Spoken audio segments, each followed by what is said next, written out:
Okay, here's an example of jQuery where we can dynamically edit form elements. Here is a simple function, get student table. You can see it selects all the employee records from that table.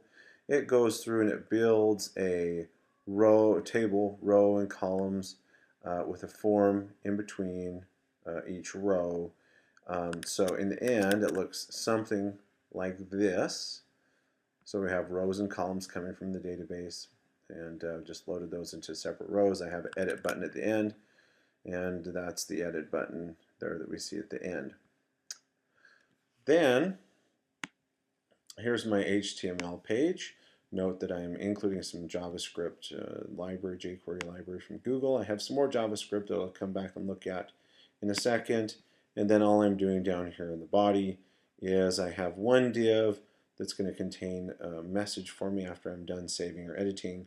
And then I have another div that contains the contents of the above function, get student table, that creates those forms and tables and whatnot.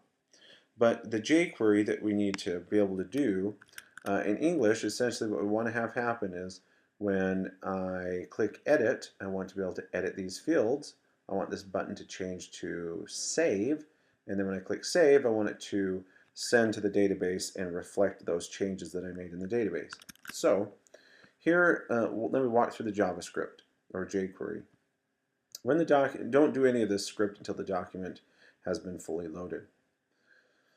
So the first thing I go through and do is I make sure that all of my text fields, all my input fields are disabled. Now remember right here, what's actually on the form that you're seeing are input fields, though they're styled so they don't look like input fields. But they're input fields, and I'm going to make sure that they're disabled so that a user cannot, notice I'm trying to click and I cannot click.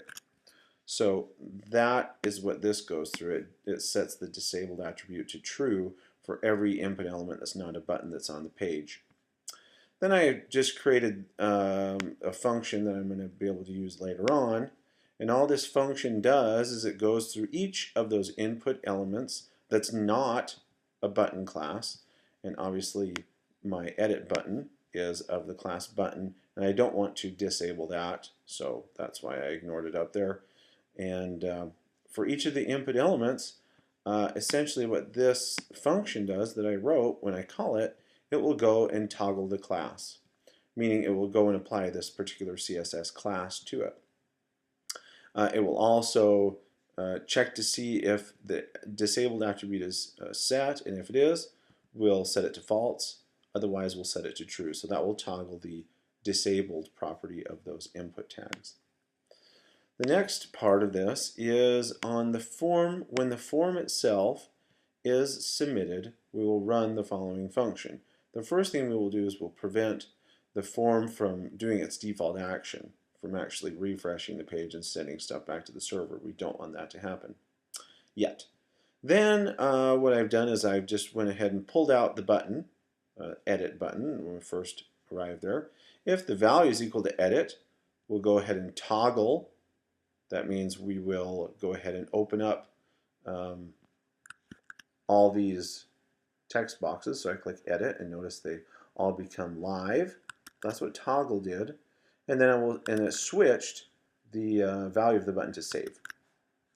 Otherwise, meaning if the button value was save, what I will do is I'll grab the form, and the form can be referenced, since I'm referring to the form up here, I can refer to the form as this down below, and then I can serialize it. Once I serialize it, it's just like our earlier examples. All I need to do is send it via post or get. I'll send it to this script. I'll send the contents of form to that script. And upon returning, this is the function that will execute. Basically, I'll create a message called saved. If the result is not equal to 1, then I'll change the message to not able to save. I will, in my other div, I'll put the message in there, and then this just is some eye candy that makes the div show for 800 something milliseconds, I don't know, and then it fades out over 400. And then I toggle the text boxes again and I set it back to edit. So as you watch how I do this, I'll change this to president. I'll hit enter or I'll hit save. If you saw up there, watch this again, I'll do it again, you'll see a little div pop up there saying my message. Let's say I do edit and then save, not able to save because I just did edit and save and it can't update if nothing was changed. But let's see, so I'll change this to VP of, I don't know, accounting, and watch the error message again. It pops up, saved, gradually fades away. The last thing we need to look at is the saveperson.php, but you should already know pretty much what that does.